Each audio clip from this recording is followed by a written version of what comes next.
I tell you something. Every time I see that clip, it chills me. Every single time. And I look at it a lot. So thank you very much for coming here.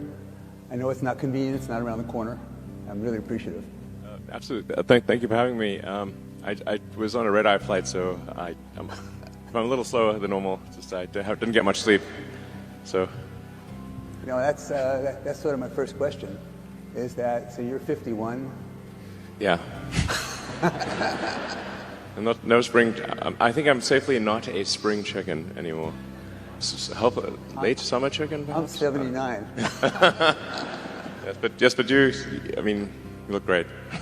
So you're 51, and you do 16-hour days, and you work 7 hours a week, and you fly all over the place, and you go to these meetings constantly, and people constantly criticize you for everything. It's amazing to me. I mean, you're changing the world, and you're giving yourself. Why do you do this?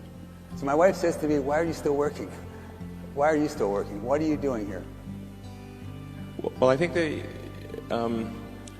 what I'm working on has an important effect on the future. In the case of Tesla, I think it's fair to say that Tesla has significantly accelerated the advent of sustainable energy. Before Tesla, no one was doing electric cars, and now, as a result of Tesla, I think almost every major car company in the world is building electric cars, and I think that's a pretty big deal. But there's still a long way to go to transition the world to a sustainable energy economy, and so we still have a lot of work ahead of us at Tesla, but that's our goal there. And then for SpaceX, I think it's important for the future to be exciting, and for humanity's existence to be ensured over the long term. I think we must become a multi-planet species and a space-faring civilization. I think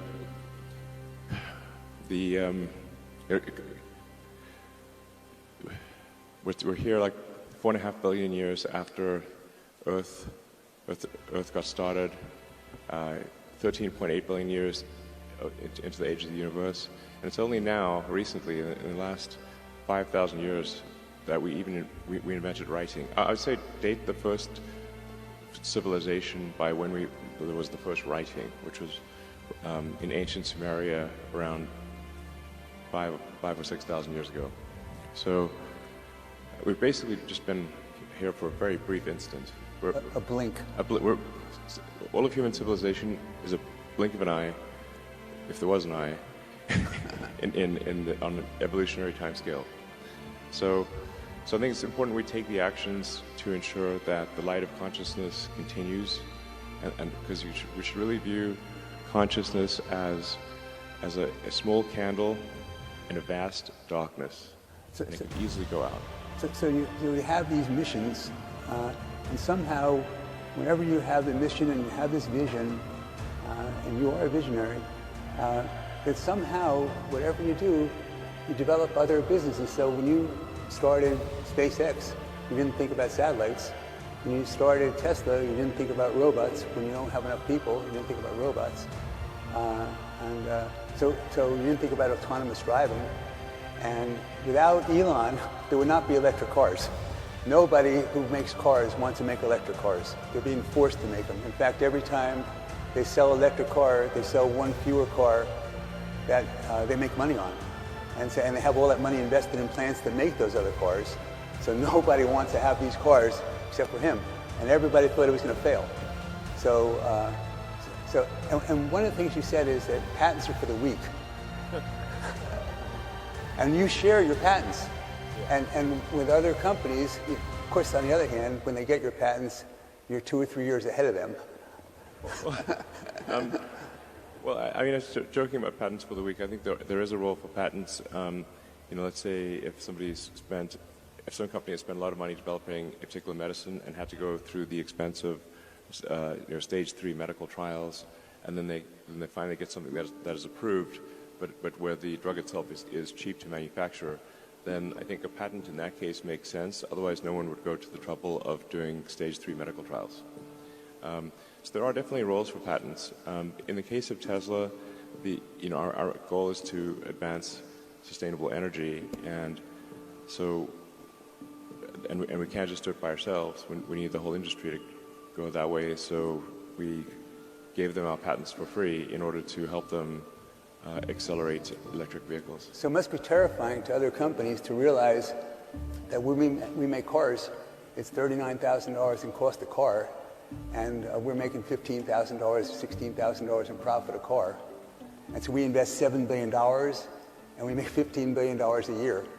I'm sorry, yeah, and 15, right, 15, a million cars, 15,000, 15 a million a year on a $7 million investment. Shocking. So no one else does that.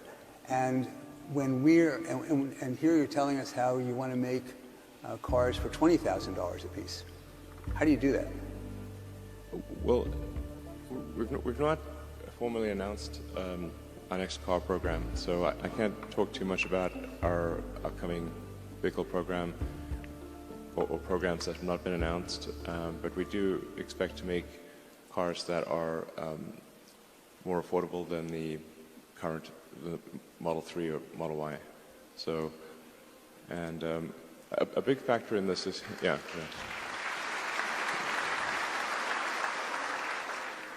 But I think by far the biggest factor is autonomy, and in terms of the value of a car, because right now cars get driven for about 10 or 12 hours a week, like maybe 1.5 hours a day, and but there's 168 hours in a week, and so if they were autonomous, the cars could drive for 50 or 60 hours, so you would see a 5-fold increase in the utility of the car, that can do autonomy. This is a really, really gigantic thing. It would also mean that we wouldn't need anywhere near as many parking lots, and this would also be helpful for the environment because you would need far fewer cars. So I misspoke. It was a $7 billion investment for a plant that makes 1 million cars a year that makes $15 billion a year in profits. So you invest $7 billion and you make $15 billion a year. Who does that? And for a plant that makes, things, manufacturing. And so the way this is accomplished is that, so you're doing it with casting right now, and casting half of the car, and you can soon cast the other half of the car. And other companies, why don't they try? Why don't they try to do what we're doing? In fact, one of the executives of another automobile company wanted me to introduce her to you, and you did that once at a meeting, and now she wants to come visit with her director of engineering at our plant in Austin. And I presume when I ask you, you're going to say, yeah, bring her on, because you innovate so fast, by the time anyone copies what we're doing, we're on to something else. What else is there? When you're casting, what else is there that enables us to make it cheaper? Are we eliminating a lot of other parts? Are we eliminating functions? What are we doing to do that? How would we sell a car that's so cheap? I think the full explanation, or at least an accurate explanation, would take a long time, because at first approximation, a car is made of 10,000 unique parts and process steps. And Tesla is really, I think at this point, probably the best at manufacturing in the auto industry, which I think what nobody was expecting. Probably in the history of the world. Probably.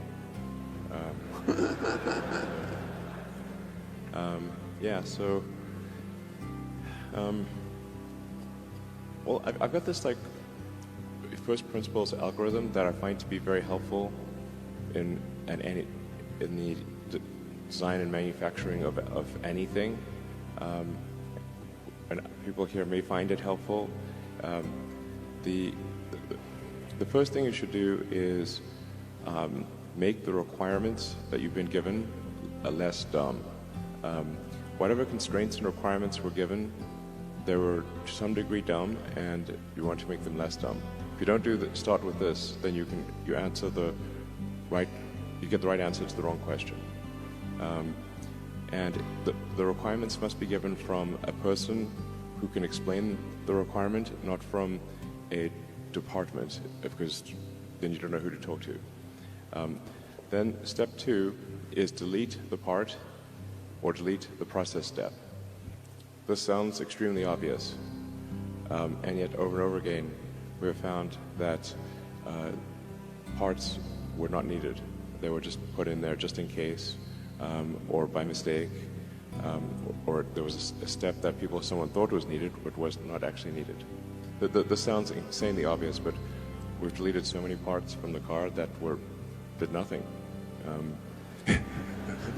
They were just there? Well, yeah, I mean, I can give you so many examples.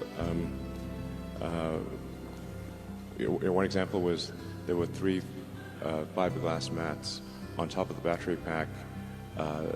They partially covered the battery pack, and I was on the battery pack production line, and it was the number one thing choking battery pack production with gluing on these 3 fiberglass mats to the top of the battery pack. And so this is the reason I repeat this algorithm myself, is that I first did things backwards. First I try to automate it, then I try to accelerate it, just have this go faster. Then I try to simplify it, and only then did I delete it. Because it turned out that the team at Tesla that does noise and vibration minimization, so making the car quiet, thought that the fiberglass mats were there because of the battery safety team for battery fire prevention. And then I asked the battery fire prevention team what were they needed for, and they said, oh, noise and vibration. And I'm like, okay. So then we had 2 cars drive, one with a microphone in each car, and you could not tell the difference. So we went to all that trouble for a part that should not exist. And then another example was there was again, this was these were choke points in the entire production system. That's why I'm running around the production line trying to fix the production line, just like a maniac, sort of Tasmanian devil, just running around the factory like a lunatic. Let's see, we had the body production line at Model 3 was at one point stuck because we had a laser welding cell to weld a small cross-car beam in the passenger footwell of the front seats. And I'm looking at this beam, and I'm like, what the heck does that do? Because the entire factory is stopped, trying to get this laser weld cell to work. And I'm like, I can't imagine what a useful thing it could do. And then the production team said, oh, that's for crash safety. So then I called the crash safety team and said, is this for crash safety? They said, oh no, that didn't do anything, we should delete it. That turned out to be totally useless, but they forgot to tell the production team. Honestly, a bunch of these things just feel like you're living in a Dilbert cartoon. Like, oh no, any given company, they should have what's your Dilbert ratio? Okay, it's not 0. So is this you, or is this your Dilbert quotient? Try to keep it low. So is this you, or is this? So you do all these different things. No, that's literally me. So do you have? This is not someone else who did this. I was living in the factory in Fremont, and the one in Nevada for 3 years straight. That was my primary residence. Not kidding, literally. Did you keep the couch? I actually slept in a couch at one point in a tent on the roof, and then but for a while there I was just sleeping under my desk, which is out in the open in the factory, and for an important reason. And it was damn uncomfortable sleeping on that floor. And always, when I woke up, I'd smell like metal dust. We went to visit, and they bought him a new couch. Yeah, but actually, I stopped using the couch because there's a little conference room and a couch there. I stopped using the couch, and I just slept on the floor under my desk, so during shift change, the entire team could see me. And this is important because, the team, if they think the sort of their leader is off somewhere having a good time, you know, drinking Mai Tais on a tropical island, which I could definitely have been doing and would much have preferred to do. I'm not actually a masochist, I think. But the thing is that since the team could see me sleeping on the floor during shift change, with with nothing, they knew I was there, and that made a huge difference. And then they gave it their all. So the focus is on always lowering cost and providing leadership. And this company, we're doing 1.5 million cars a year, but you expect to do 20. And so what happens in 10 years if you're not there? What happens in 5 years if you're not there? How does that work? I mean, are there all these people? So at all the engineering schools, the top engineering schools, the top choice of where everybody wants to work is Tesla or SpaceX. Those two places.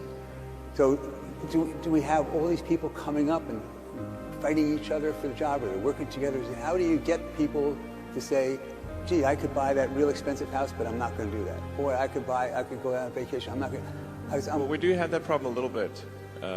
So, you know, as a company has prosperity, and then people become wealthy, then for a lot of people, you know, that once they become sort of independently wealthy, they just can't bring themselves to work, or they don't want to work, and that's totally, you know, understandable. I'm no judgment. And so, I mean, I have a lot of friends who are extremely talented, and they you know, had some success earlier in life, and they just decided, you know, that was enough trauma. I mean, you know, one of my good friend of mine saying, like, for starting a company is like eating glass and staring into the abyss. So when people tell me, like, well, what can you do to encourage entrepreneurs to start companies? I'm like, if you need encouragement, don't start a company.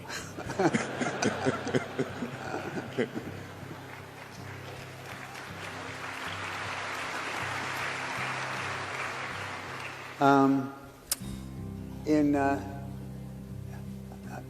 SpaceX, and so we have you know, competitors, sort of, I guess. So SLS, and you know, I read about, that's not, you know, right? It's just Boeing, Northrop, and Lockheed. And with those guys, when they build a launching pad, it took them like 10 years and billions of dollars. And we had to build a launching pad, and it cost a few $100 million, and we did it in 6 months. And then I was interested in how that was done, and the woman I'm talking to says that, Ron, did you see the plumbing when you went there? I said, why should it cost hundreds of millions of dollars? It looks like it's a landing field. And I said, well, did you see what's underneath? Did you see the plumbing? I said, no, they didn't show that to me. And then she said, well, you should be aware that there's all these pipes that take away the heat, and then they all deliver fuel to the rocket, and it has to be there in an exact right amount at the exact right time, and if it's not, if that doesn't happen, it blows up. And so I said, well, how does Elon know this? And because you hire these great people, and then you ask them all these questions, and then somehow you remember everything they tell you. Is that true? Well, my memory for technical matters is very good. And I think probably a lot of people don't realize, like, what I do 80% of the time is engineering. So, you know, it's actually quite rare for me to give a talk. And my day-to-day work at SpaceX and Tesla is almost entirely engineering and design. So, and also production. Production is key, but although I consider that to be part of engineering. Yeah, so, but Starship is something special. The thing that is, like the holy grail, like the critical breakthrough needed to make life multiplanetary and for humanity to be a spacefaring civilization, is a fully and rapidly reusable rocket, orbital rocket. And so we've gone most of the way there with Falcon 9. You may have seen the rocket booster come back and land. And we also recover the nose cone or fairing, but we do not recover the upper stage. So we've gotten to the point where we're about 70 to 80% reusable with Falcon 9. With Starship, we're going for 100% reusable. It's difficult to say how profound a change this will be, but a fully and rapidly reusable orbital rocket has the potential to drop the cost of access to space by a factor of 1,000. Factor of 1,000. 1,000.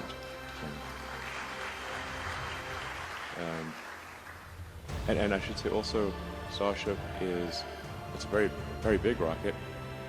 It's more than twice the thrust of a Saturn V, and about twice the mass. And it's also the entire ship is designed to land propulsively, so it can land To do what? I didn't hear. to land on its engines, to land propulsively, so it can land on any solid surface in the solar system. So if we can make Starship work, then it enables us to, over time, get anywhere in the solar system. So why is it so hard? Why don't other people do the same thing? So everyone says it's impossible. Why is it so hard? And how much harder is it to do what we're trying to do than we're doing with Falcon? Well, so let's see. Earth's gravity is actually quite strong, and we have a thick atmosphere. So with known physics, it is only barely possible to make a fully reusable orbital rocket. Only barely possible. This was a video game. The setting is to extreme difficulty. Not impossible, but extreme difficulty. Because it's not like those who have developed rockets before weren't aware of reusability. They were fully Just aware. want to sell of more rockets. Fully aware of reusability. That aircraft and cars are reusable. It's just that in order for a rocket to be reusable, everything has to be perfect. So you have to have exceptionally efficient engines. You have to have an exceptionally efficient structure. You need advanced avionics and software. You need a very lightweight heat shield for orbital reentry. And then another key factor for traveling to Mars is you need orbital refilling, so that you get the ship to orbit, and then you send up tankers to refill the ship in orbit, just like is done by the Air Force with aerial refueling. Those are the things that are necessary, and it's never been achieved before. There have been many attempts to achieve it, and they've all been basically they all failed, and they usually they'd cancel the program partway through once they thought it was no longer possible. So it's just a very difficult engineering challenge. So SLS is supposed to get to the moon. They got a contract in 2010, and it was supposed to be for $10 billion, but it was cost plus. It's now up to $40 billion, and they say it's going to be $100 billion or $90 billion. Yeah, and we haven't gotten anything, and our rocket is 10 meters taller than theirs, and we can reuse ours. Yes. So how can anyone possibly compete if they're not doing what we're doing? How can they compete? I don't understand. And how can they get contracts? And then I just saw something from NASA, and they said that we're spending $20 billion a year, and oh, by the way, that's 360,000 jobs in all these congressional districts. Well, I think I have to be careful of what I say here. I have enough enemies. I would like to have.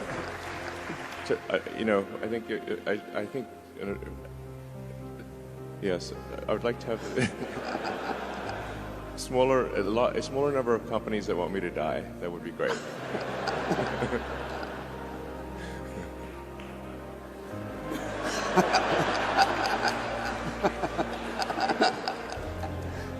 So, but like I said, a big part of this is like, what's the goal? You know, in the case of Starship, the goal is to lower the cost of access to orbit and ultimately to Mars and the Moon and elsewhere, to the point where humanity can actually afford to become a multi-planet species, to the point where we can afford to have a permanent base on the Moon and ultimately far exceed the high watermark of Apollo, which was incredible and I think inspiring to all of humanity, everyone. If you would ask people, I think almost in any country, not Americans, anyone, what was humanity's greatest achievement in the 20th century? Maybe ever. Space. Go to the moon. And that's why they say moonshot as a metaphor, because that was incredible. You know, still amazing that was achieved. In fact, a lot of people ask me, was it real? And I'm like, yeah, it was real. Well, it's probably on Twitter. That's where they ask that. Yeah. I mean, that was just an incredible achievement, and I think it's just one of those things that, you know, going to the moon makes you proud to be a member of humanity. You know, it's like for all mankind. You know, it was for all mankind. So it's amazing achievements, and now we have this Webb telescope. They can, you know, I guess the Big Bang was 14 billion years ago, and first light is 13.5 billion years ago, and our planet's 4.5 billion. So what do we get out of this? What is the, you know? So obviously Starlink, a really big deal, yeah. $1 trillion opportunity, maybe more. And maybe. Right, and so what do we get out of seeing back 13.5 billion years? What does that do for us? What technology do we develop? We know. We don't know until we do it. Yeah, I think yeah.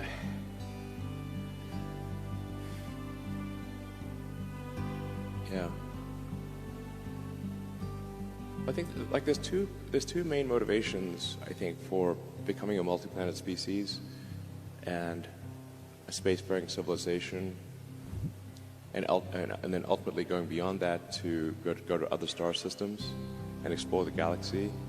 And I think we may find that there's many one-planet civilizations that died out millions of years ago and never made it to the second planet. Do you think in your lifetime that happens?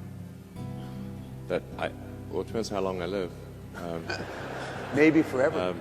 You know, if I keep increasing that enemies list, it might not be much longer. I mean, it would be deeply ironic if it's someone angry on Twitter that takes me out.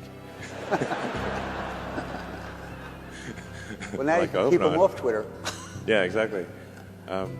So anyway, I think there's two reasons for life to become multiplanetary, life as we know it to become multiplanetary. I think one is the defensive reason, where I think we want the light of consciousness to not be extinguished if something were to happen to Earth.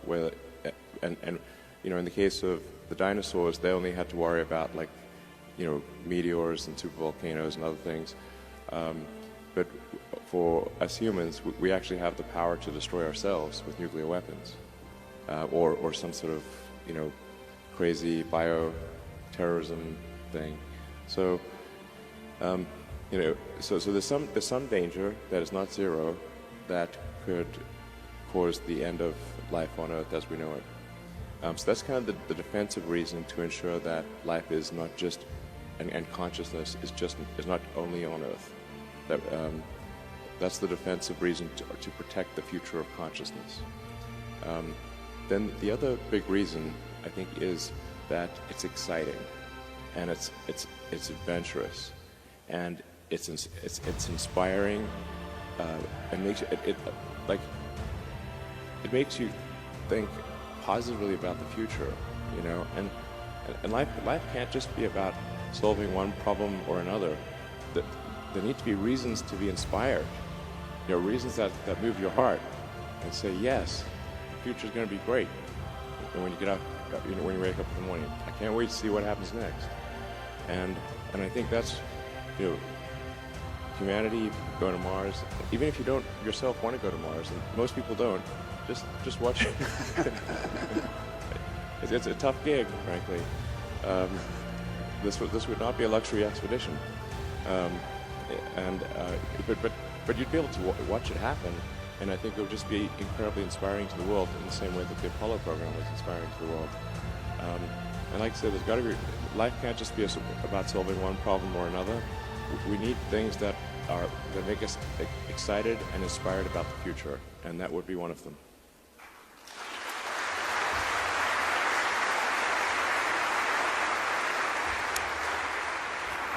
So let's go to Twitter just for a minute, and we'll go back to this stuff, which is more interesting to me. I try to get out of the deal. Well, you told me you wanted to ask. To get out. Get me back in. I remind of that scene from The Godfather, basically. But you told me you wanted to ask tough questions. I try to get. So in Twitter. What could possibly go wrong? So I saw this article. It says you bought something called Twitter. And it says, Musk puts off lifting Twitter bans. And so obviously the big deal, to me anyway, in Twitter is that, we have this incredible, so it was incredibly poorly managed, this business. And, but those guys somehow did great for their shareholders by selling it to us. Right? But we didn't buy what they're selling. We bought something of what it's going to become. Yes. I mean, I think it's, most people would say, like, given how the market has evolved this year, the price is on the high side. Right. Right. But that's on base of what it is. Yes. But in terms of what I think there is a tremendous amount of potential that it will be very difficult to achieve, but I think possible. And I think ultimately it could be one of the most valuable companies in the world. So when we think about this, in order for that to happen, so I met you, and it took me a few years, and then I believe in you and your heart, right? Your heart. And so, I think you were skeptical. At our first meeting, you were a bit skeptical. And so the way I think about it is that, so I'm trusting you with the future of our country, of the world, actually, when you're in charge of a media like that. And so what I think about is, so how do you prevent, so being Jewish, how do you prevent this anti-Semitism? Or if I were black, how do you prevent all of the... So how do you prevent the use of the N-word? And when I think about TikTok, and they're able, we're just looking at pictures, to tell what you're going to do. You know, you move your left arm, you move your right arm, other pictures you like. So that's what they do with their software, and they're great, their algorithm. How can we not have an amazing algorithm? Because we know more about than we do with TikTok, and we ought to know what interests people have. And because of that, in words, we should be able to figure out words that people are using, what that means, and considering what content they're interested in. We should be able to figure out with software how to moderate this and prevent that from happening. Is that true or not? Yeah, yes, absolutely. Totally agree. I want to be clear. Content moderation policies have not changed at Twitter, and it is not okay to engage in hateful conduct on Twitter.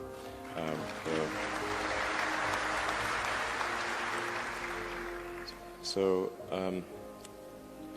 we have had actually oddly targeted attacks where temporarily people have been able to put some hate speech on Twitter, but then it's been taken down immediately. So now, part of what I'm trying to achieve with this sort of enabling everyone to be payment verified with Twitter Blue is to try to get as many people payment verified as possible. It's only $8 a month, although for some people that were complaining about that, and these are people who pay more than that for their latte. I'm going to be one of your Twitter Blue customers. Thank you.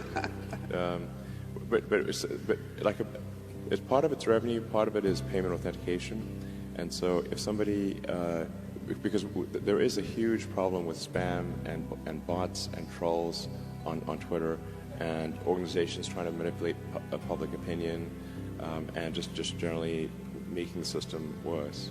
And I think that there is an answer to that, which is to get as many regular users of Twitter to be a subscriber for $8 a month. And you'll get a lot more than just the blue check mark for $8 a month, because now we can afford long-form video, long audio, podcasts, and we can also start sharing revenue with content creators, which is essential. Give them a chance to make money. Yeah, absolutely. Just so, I mean, right now, if you're on Twitter, you'll see a lot of links posted to YouTube and TikTok, and that's because, at least until now, Twitter has not even given them enough video length to post their video, and then they give the content creators no means of monetizing the video. So we're going to change that rapidly at Twitter. It's going to be transformative. But if we can get enough verified users, and we're going to prioritize Twitter search, replies, mentions by verified users first, and yeah, this is very. And that's what calls amplified. Yes. So if you're payment verified with blue checkmark, then you're prioritized, and so this is the point of this is to make crime not to pay, because right now to create a bot on Twitter costs less than a penny. So the cost of crime is so cheap, and that's part of why crime and hateful conduct pays. But if somebody risks losing even $8, it's too expensive to now have 100,000 fake accounts, because they have to spend $800,000 a month, as opposed to $800 a month.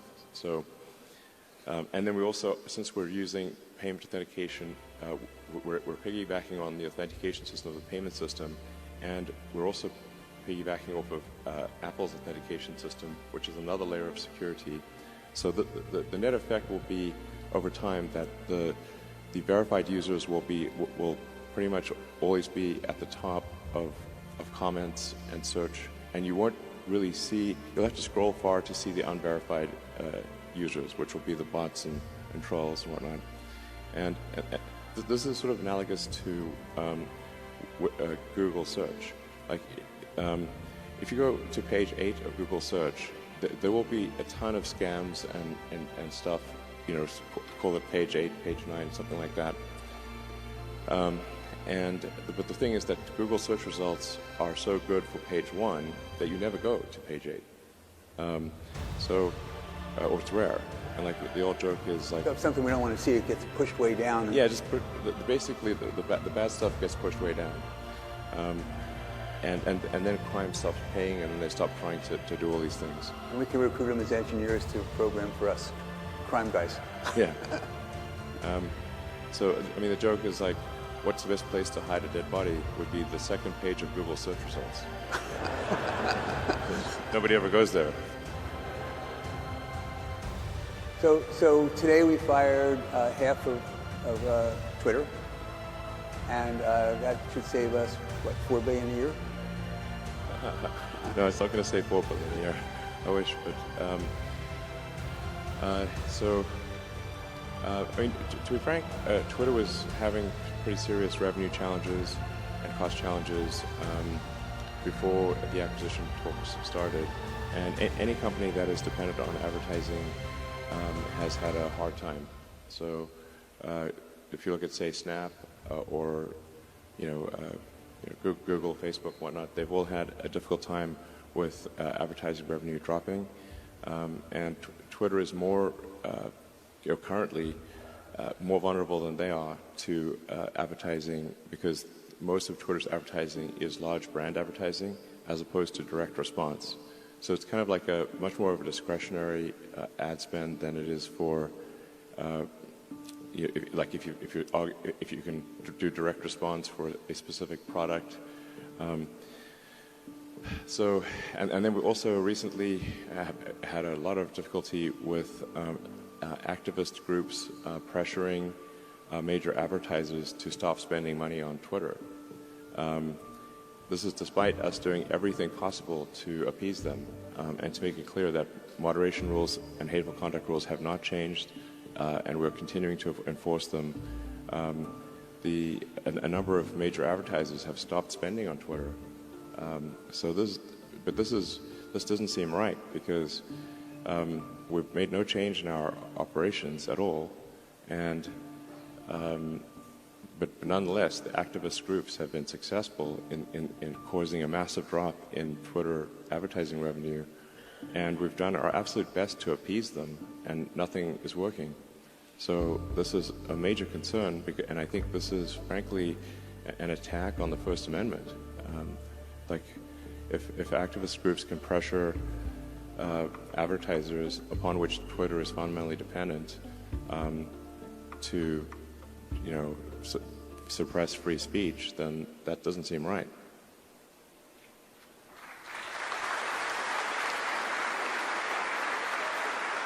I meant, by the way, 400 million instead of 4 billion.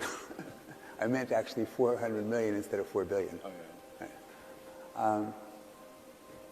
Okay, so we're now there. You're living at this place. You go there for the next couple, 3 weeks. You're going to devote, and then we have a team lined up. You think you have a team lined up to manage it, and then you would just do it the same way we do with SpaceX and Tesla, where you just attend the meetings regularly, say this is what we need to do.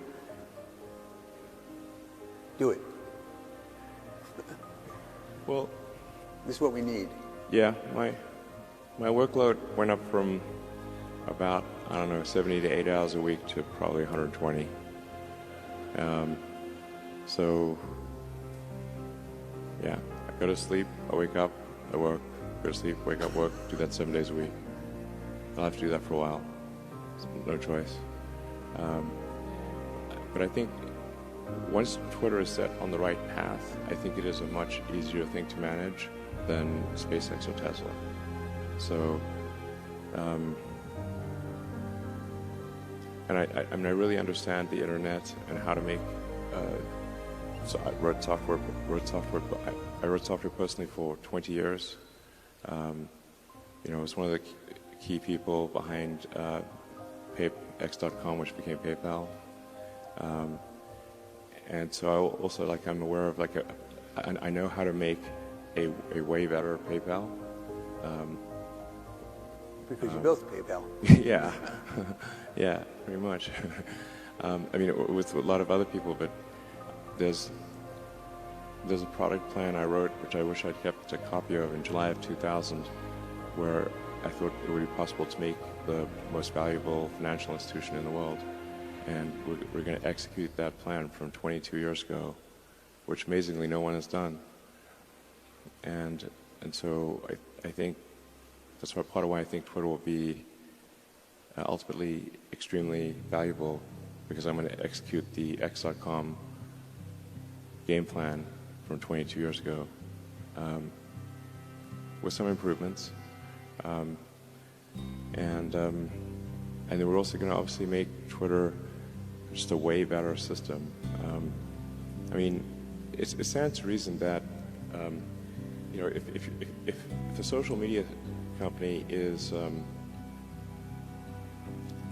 not taking steps to make it positive to be on that social platform, then people won't come, or they'll leave. So you speak of sort of anti-Semitism or racism or anything like that. Well, if who's going to stay on a platform if that's prevalent? That's obviously. Yeah, come on. And apart from its inherent wrongness, who's going to stay on the platform? So you want to be. It needs to be something where, our goal with Twitter is how do we get 80% of America? Maybe not the sort of far left and the far right, but and maybe we don't want them necessarily, but how do we get 80% of the public to join a digital town square and voice their opinion and exchange ideas, and maybe once in a while change their minds? And on occasion. Yeah, once in a while.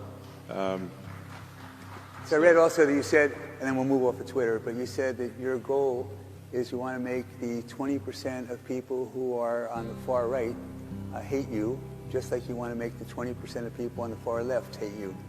So, well, I don't want them to hate me, but I think the extremists, like, it's just very difficult to satisfy extremists. So, unless you fully buy into whatever their dogma is. So, but I'm confident we can satisfy, like, I don't know, 80% of America, 80% of the world, but maybe not the 10% most extreme of either side. And I would count that as a great outcome. And I think it is important to have sort of a digital town square where people feel comfortable talking.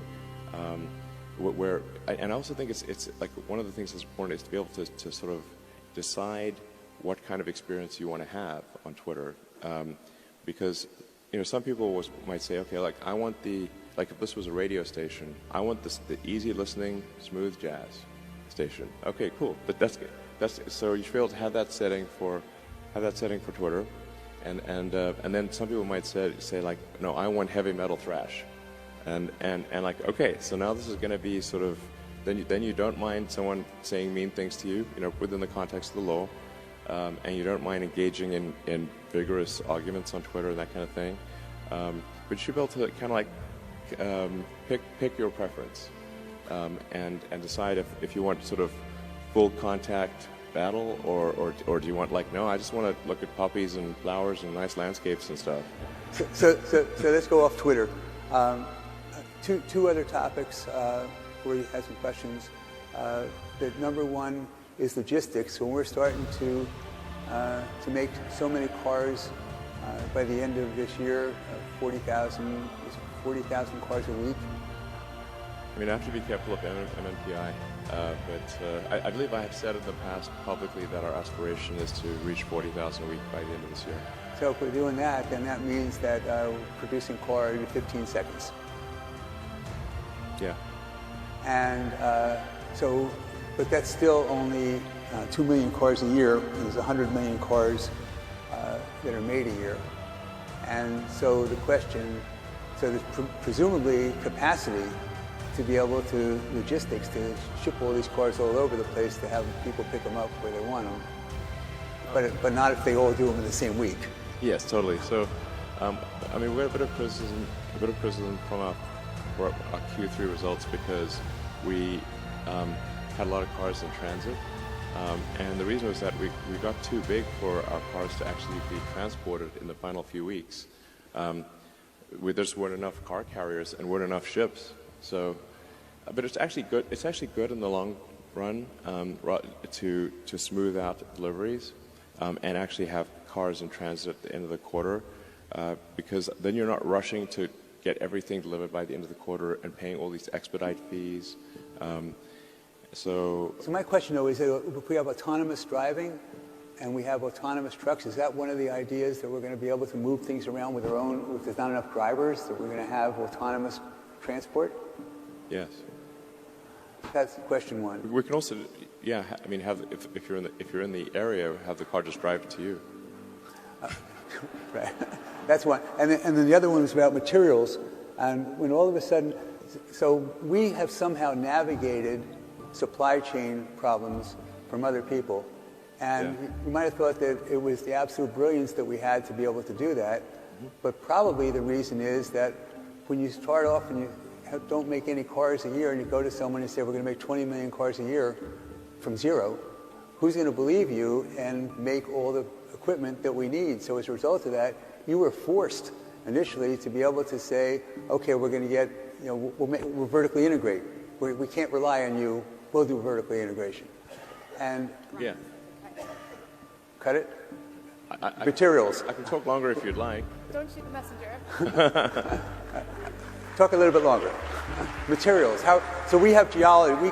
Anyone wants to show us a mine, we got people in mines to who are knowledgeable, and if they come to us and say, we can produce this much lithium, this much copper, this much... Oh, yeah. We are able to assess that and give contracts to be able to say, contractual agreements, okay, and they'll rely on our agreement. Other people, they won't.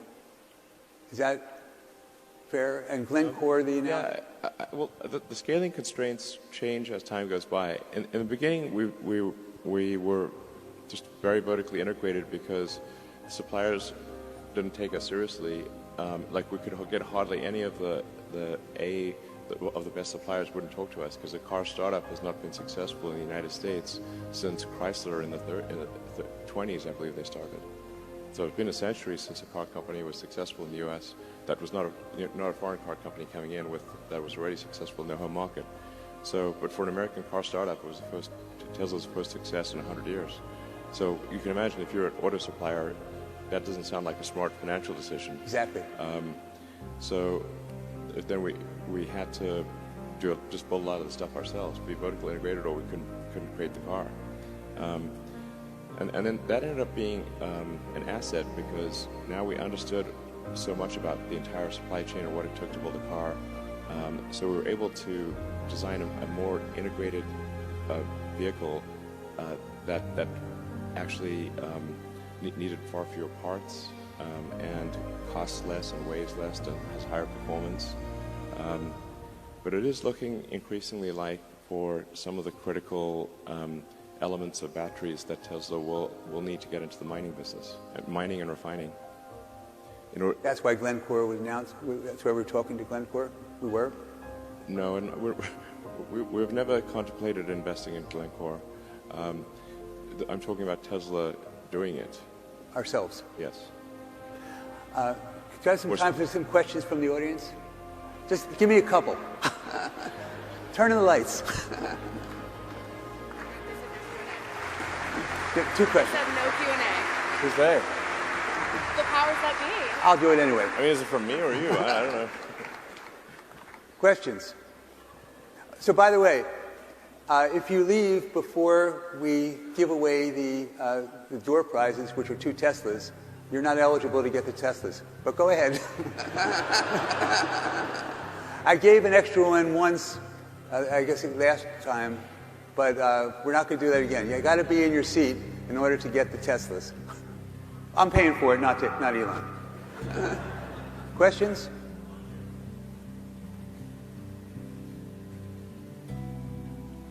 Elon, Seneca once said, every genius has a touch of madness. I thought you'd like that quote. Well, I agree with the madness part. So even with Tesla as a publicly traded company, I think it's down 40% or something from its high, is selling at 70 times earnings. Meanwhile, Mercedes-Benz, which now produces EVs, is selling for 6 times earnings and yielding 5%. Why should I invest in Tesla rather than Mercedes-Benz? Well, I actually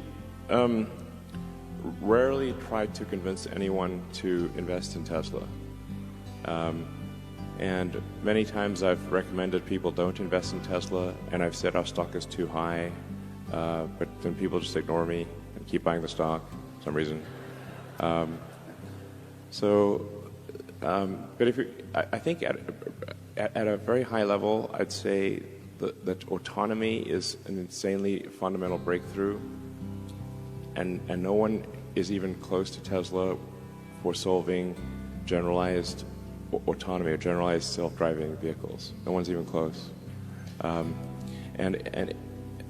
With self-driving, as I was talking about earlier, the car becomes, call it roughly 5 times more useful, but it costs the same to build.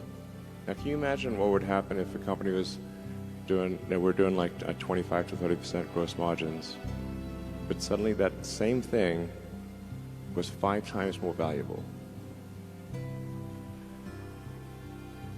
What would that do to the value of Tesla and the value of that car? It boggles the mind, actually. So, if you think of net present value of future cash flows, if you actually do the math on that, it's insane. Then there's also the Optimus program, which is our humanoid robot, where we'll leverage our manufacturing expertise and the intelligence we've developed for self-driving to have a useful humanoid robot. Now, the economy is fundamentally GDP per capita times capita. If you no longer have a constraint on capita because of a useful humanoid robot, it is not clear that there's any limit to the size of the economy.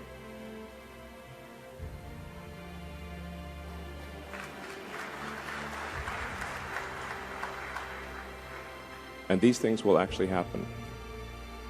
So Okay, that's probably a good reason. One more question.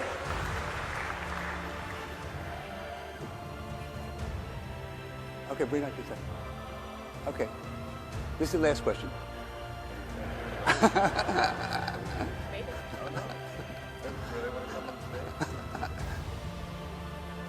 Go ahead.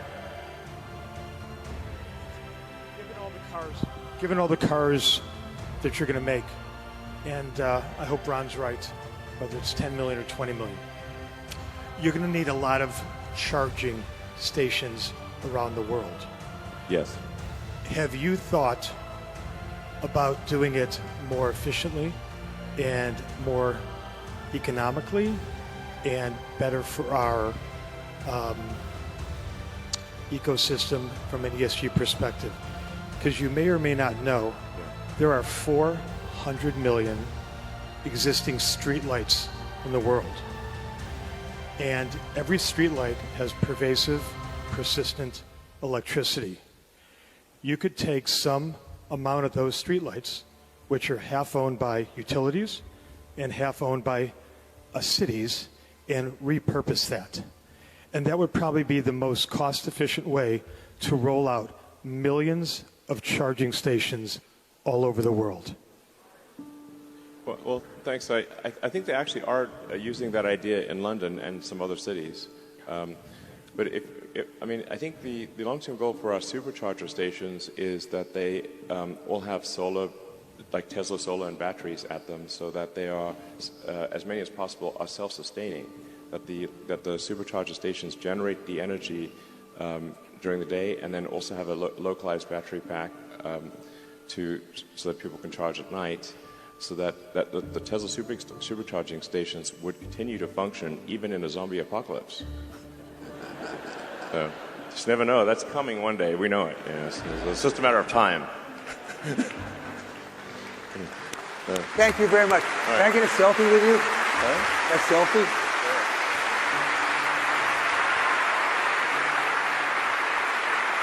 I'll post it on Twitter.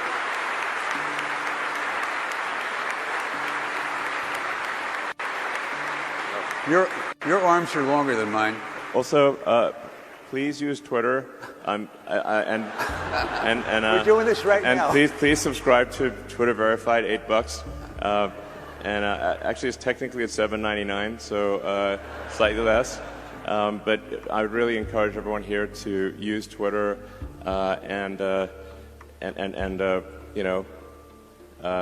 please do that. Here you go. All right. How do we do this? Are we going to switch around? Okay.